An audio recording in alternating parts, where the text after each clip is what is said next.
legalities.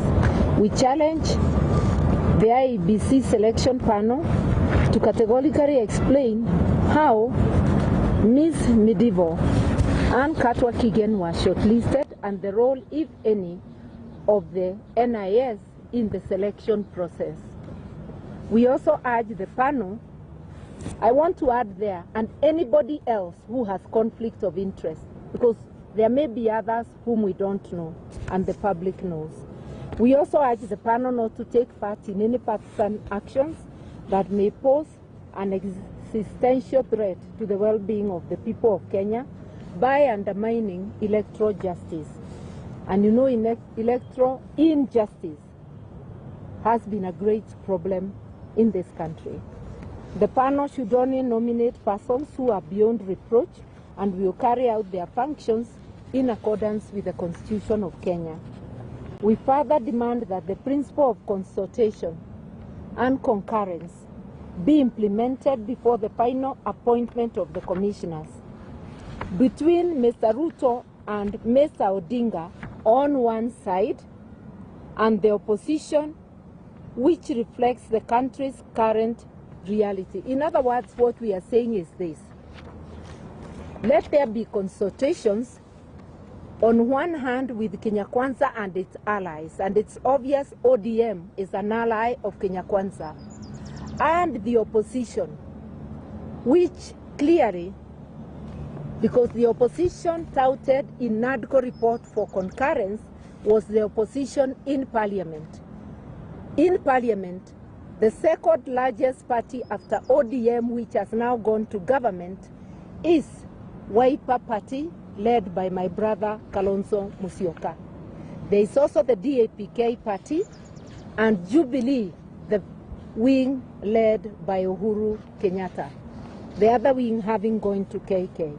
So when we talk of consultation and concurrence, we expect Ruto to consult His Excellency Kalonzo Musyoka, who will then gather the others and sit down for concurrence.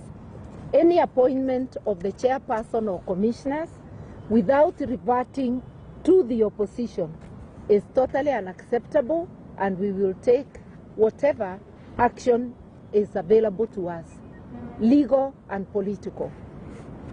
On the violent early elections campaigns by UDA and ODM, following the unholy union, Mr. Ruto launched an aggressive campaign in Nairobi, accompanied by UDA and ODM officials. The disruptive early campaign featured marauding gangs who went on robbing and mugging sprees against unsuspecting Kenyans going about their everyday life under police protection. We say so because police were in view when people were being mugged and did nothing. Mr. Ruto also illegally exploited public resources to mobilize the paid-up masses. The phony display of support failed miserably, and the preposterous fake promises of creating and distributing millions of free chapatis to Kenyans did not quell the people's rage against this discredited and rogue leadership. It begs the question that many are asking across the country: how desperate and to what new laws will this rogue regime sink to? As the Ruto regime prepares to invade Mount Kenya, they are already there. We've been hearing them on the radio.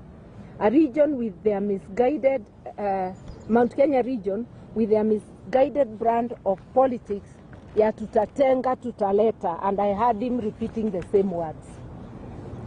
We demand that common decency, basic courtesy,